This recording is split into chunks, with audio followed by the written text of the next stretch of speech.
বঙ্গোপসাগরের উপর মঙ্গলবার সকালে তৈরি হয়েছে নিম্নচাপ। ক্রমেই তা এগোচ্ছে স্থলভাগের দিকে। আলিপুর আবহাওয়া দপ্তর জানিয়েছে, এই নিম্নচাপের প্রভাবে আগামী কয়েকদিন রাজ্যের প্রায় সব জেলায় ঝড় বৃষ্টি চলবে। দক্ষিণ এবং উত্তরবঙ্গের কয়েকটি জেলায় ভারী থেকে অতি ভারী বৃষ্টির পূর্বাভাসও দেওয়া হয়েছে। আজ দক্ষিণবঙ্গের সব জেলায় বৃষ্টির জন্য হলুদ সতর্কতা জারি করা হয়েছে। সঙ্গে ঘন্টায় 30 থেকে 40 কিলোমিটার গতিবেগে বইতে পারে হাওয়া।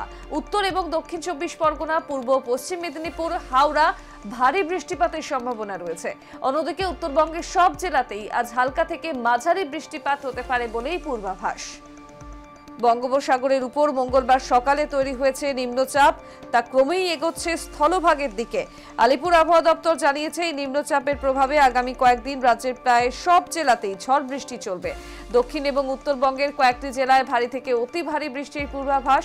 পাশাপাশি আজ দক্ষিণের সব জেলাতেই বৃষ্টির জন্য জারি করা হয়েছে হলুদ সতর্কতা। সঙ্গে ঘন্টায় 30 থেকে 40 কিলোমিটার গতিতে ঝড় বইতে পারে। উত্তর এবং দক্ষিণ 24 পরগনা, পূর্ব ও পশ্চিম মেদিনীপুর, হাওড়াতে ভারী বৃষ্টিপাতের সম্ভাবনা।